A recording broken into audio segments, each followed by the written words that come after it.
امام الانبیاء سید الرسل محمد الرسول اللہ صلی اللہ علیہ وسلم نے فرمایا تھا ولا فشى الزنا في قوم الا فشى فيهم الطاعون والاوجاع التي لم تكن مضت في اسلافهم الذين مضوا، کہ لوگوں جو قوم نکاح چھوڑ دیتی ہے، جوان شادی کا رستہ چھوڑ دیتے ہیں، اور ان میں بزرگ جو ہیں وہ بھی جائز طریقوں کو چھوڑ کے غلط راستے پہ اترتے ہیں، صفا پہ آتے ہیں، جہاں گھر چکلے بن جائیں، اور اللہ معاف کرے یہ لفظ اتنا گرا ہوا ہے کہ زبان پہ لاتے ہوئے بھی شرم آتی ہے، لیکن شاید کہ حالات کچھ ایسے ہو گئے ہیں کہ اللہ میرے اور آپ کے گھر کی حفاظت فرمائے۔ چاروں طرف سے دشمن کی نظر ہے کہ ان کی وہ بیٹی جو پردے میں رہتی تھی، جو عبائے میں رہتی تھی، جو ثقافت میں رہتی تھی، جس کو اپنے گھر کی باہر کی چار دیواری جو ہے وہ نہیں دیکھ پاتی تھی،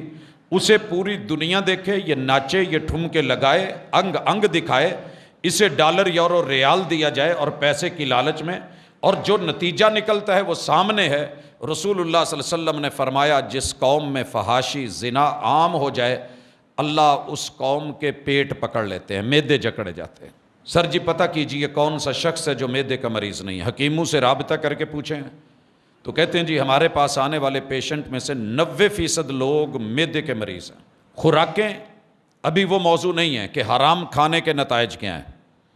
حرام کمانے کے نتائج کیا ہیں، آج میرا وہ ٹاپک نہیں، لیکن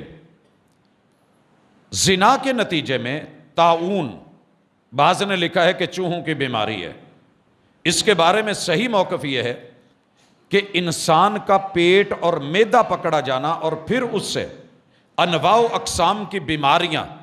جو صرف معدے سے نکلی ہیں، اگر تمام ڈاکٹرز کو اور ان کی لکھی ہوئی تحریروں کو اور عبارتوں کو اور ان کے نسخوں کو لے لیا جائے تو میرا اللہ معاف کرے، اور مزید فرمایا ایسی ایسی بیماریاں آئیں گی قوم میں کہ ان کے نام ہی آپ پہلی دفعہ سن رہے ہوں گے۔ تھوڑا سا نیٹ کھول کے جدید بیماریوں کے اوپر تھوڑا سا پڑھیں، انسان ہوش ربا طلسمات کے اندر ایسا جادو ہے، بیماریوں کا جکڑا ہوا ہے انسان،